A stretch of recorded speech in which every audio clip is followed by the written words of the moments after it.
dans laquelle je vais rentrer plus en détail, qui amène la couche de sécurité.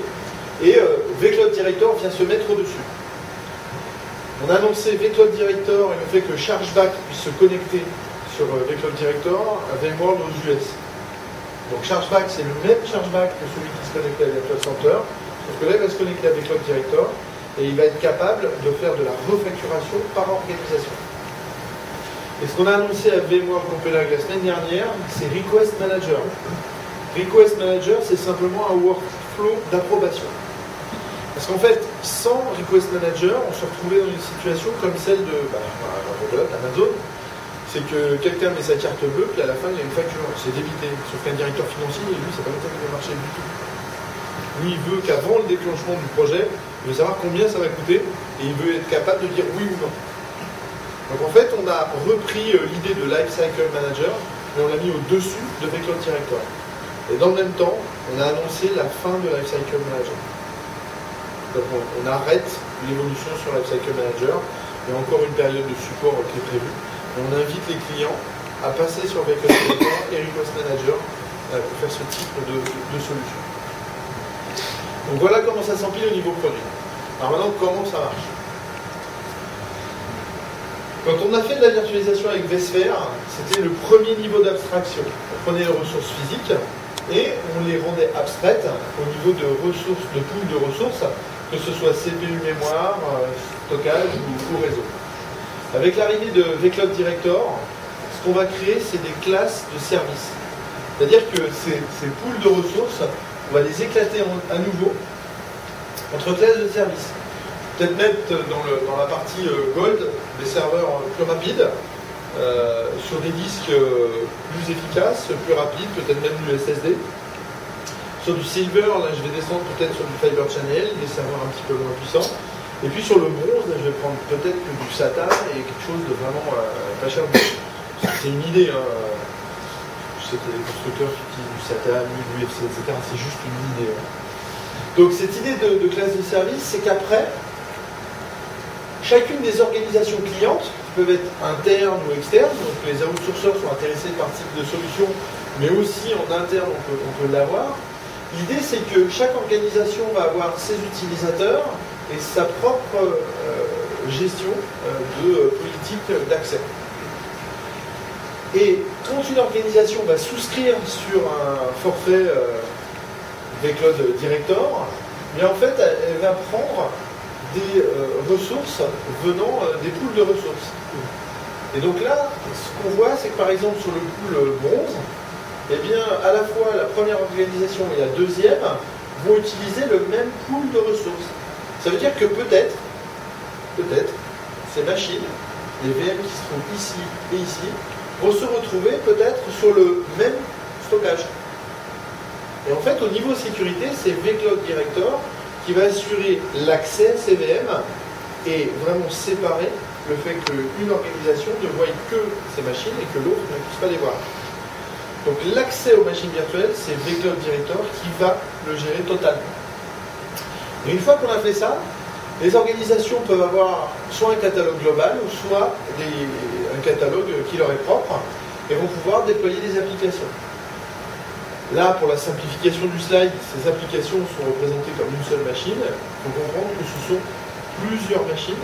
Et ce que l'on va provisionner, ce sont des VApp. Les VApp que vous connaissez et dont on a parlé depuis assez longtemps chez VM. Donc maintenant, je vais faire un dessin parce que je n'ai pas le slide qui correspond sur ce qui se passe au niveau réseau. Donc si je prends ma VApp, elle est constituée de plusieurs VM.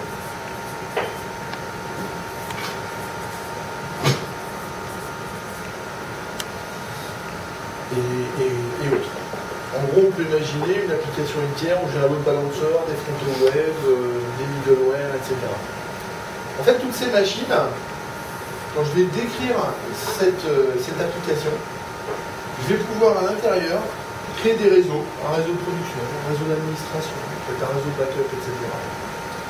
Et quand je vais déployer cette VApp, je ne vais pas toucher à ce qui se trouve à l'intérieur. Ce que je vais faire, c'est que je vais dire dans mon format OBF, le connecteur, c'est celui-ci, à l'intérieur, ce réseau-là. Et au moment du déploiement, ici dans mon format OVF, je vais dire par exemple, ah, tiens, il n'y a que le port 80 qui est accessible sur cette interface. Et dans mon format OVF, je vais dire le port 80, il doit aller sur cette machine-là. Et en fait, ici, c'est au moment où je vais déployer ma VA que je vais dire, bah, ce connecteur-là est sur telle adresse IP. Et sur mon réseau de production. Et ça, en fait,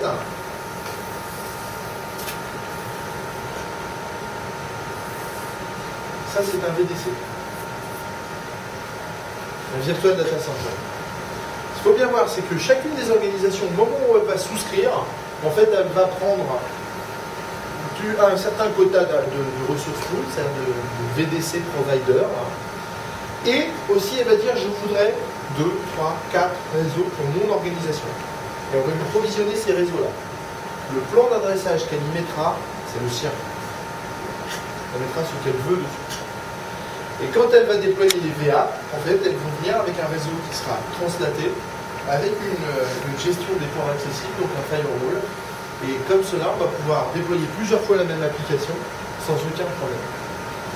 Alors techniquement, il faut savoir qu'ici, on s'appuie sur des VLAN. Et on discute avec nos vSwitch. Sauf que la limite des VLAN, c'est 7096. Donc là, on a un problème de scalabilité. Et en fait, on a inventé une technique, ici, pour pouvoir faire de l'encapsulation de trafic dans les VLAN et en les isolant.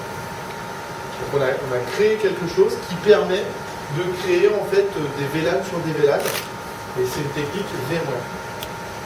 Mais comme elle est intégrée dans la plateforme, c'est totalement transparent pour ceux qui l'utilisent. Vous ne voyez absolument pas la différence. Donc, cette partie-là, c'est vShield App Enable. Donc c'est quelque chose qu'on peut utiliser juste sur vSphere et qui est directement intégré de manière native dans VCloud Director. C'est by design.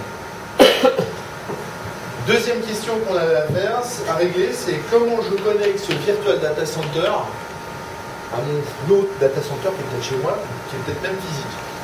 Et en fait, ici, on a créé une appliance virtuelle qui permet en fait de créer un tunnel VPN vers une autre infrastructure.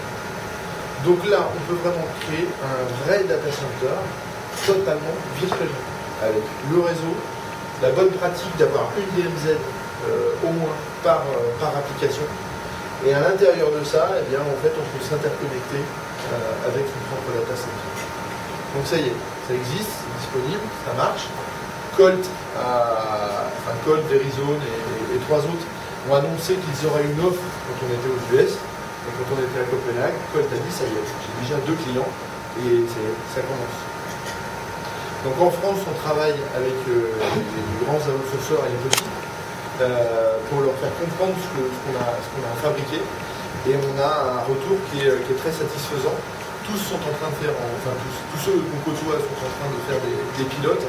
Donc on pourrait voir apparaître assez rapidement cette solution. L'autre point aussi, c'est que pour l'instant, la façon d'accéder à VCloud Director, c'est une interface web.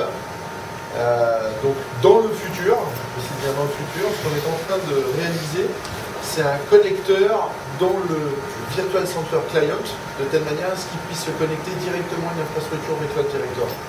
Et qu'en fait, dans mon Virtual Center Client, je voyais un petit nuage, et qu'à l'intérieur de ça, je puisse créer mes réseaux, etc. Donc l'idée, c'est d'être le plus unifié possible pour les clients qui sont déjà sur du vSphere VM.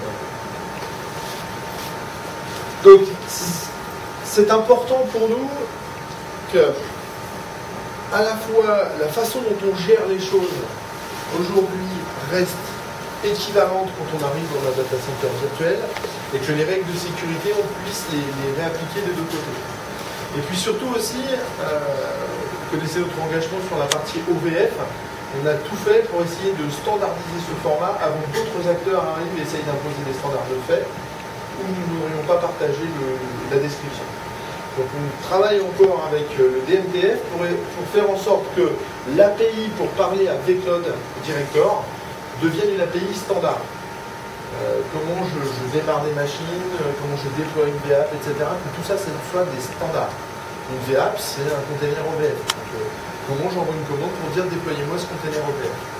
Donc on travaille fortement et étroitement avec le DMTF pour avancer là-dessus. Et vous le verrez un petit peu plus loin aussi pour faire avancer le format OVF pour avoir quelque chose de plus dynamique. Et pour coller à quelque chose qui ressemblerait à AppSpeed. Donc l'établissement de ces standards est vraiment quelque chose d'important. Pour la sécurité, donc j'ai déjà abordé, donc pour faire des tunnels VPN et interconnecter les sites, c'est vShield Edge. Vous verrez, tout ce qui est sécurité maintenant s'appelle vShield. Alors, des choses qui se ressemblent beaucoup et puis des choses qui sont déjà existantes, vous le verrez. La deuxième partie, c'est vShield App and Zone, qui peut être utilisé juste sur vSphere pour faire des DMZ. Donc là, on peut le faire avec des appliances virtuelles. Et puis le troisième, qui est vShield Endpoint, qui est tout simplement un rebranding, on a renommé VMsafe. C'est simplement VMsafe qui est rentré dans le. Donc il y a eu pas mal d'annonces, au passage il y a eu Trade Micro et puis d'autres, sur des fonctionnalités supplémentaires qu'ils avaient apportées à VMsafe. Donc on arrive maintenant à quelque chose qui devient assez intéressant.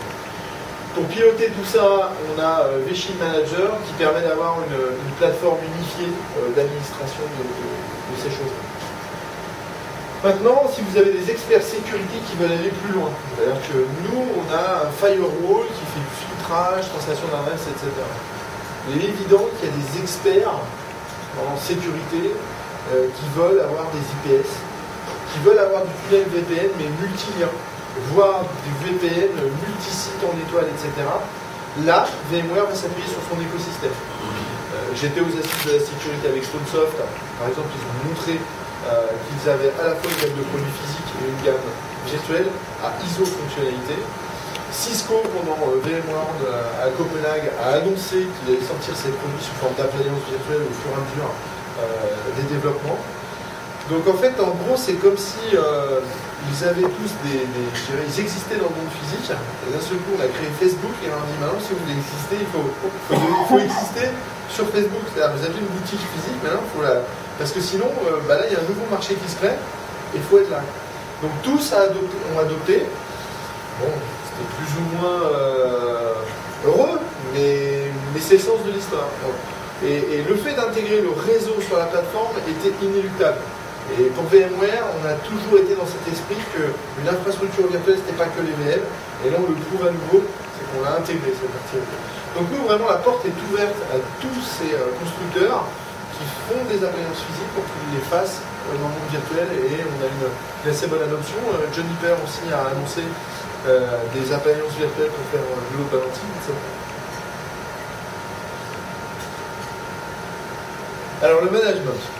Si on prend le management aujourd'hui, on est plutôt sur un management de type silo, très vertical. Parce qu'en fait, pour assurer la qualité de service, on se dit qu'il fallait vraiment gérer les choses de bout en bout.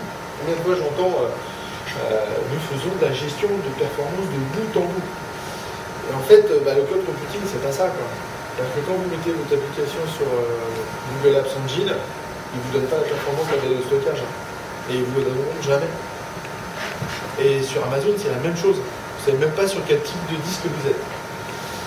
Donc, dans l'esprit du cloud, il y a une claire séparation entre la problématique de management d'infrastructure et l'architecture système qu'on va mettre au-dessus.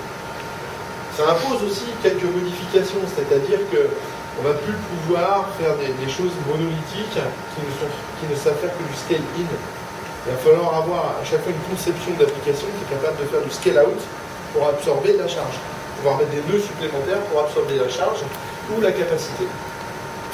Et donc ce qu'on pense, c'est que c'est l'application qui va avoir un espèce de rapport contractuel avec l'infrastructure et qui va prendre des décisions de changer sa dimension en fonction de ses besoins. Mais ce n'est plus l'infrastructure qui va peut-être amener la partie tolérance aux pannes. Chez Google ou Amazon, s'il manque des serveurs à un moment donné, mais c'est pas grave, ça continue. Et en fait, il faut arriver à réfléchir dans ce mode-là. C'est vrai qu'aujourd'hui, si j'ai ma grosse base Oracle qui s'arrête, comment je vais faire? Alors j'ai peut-être un rack qui va me faire du load balancing, etc. Je vais mettre la tolérance aux pannes, du clustering, etc. Donc en fait, on essaye de sécuriser quelque chose de très monolithique. Et au final, si on distribuait tout ça,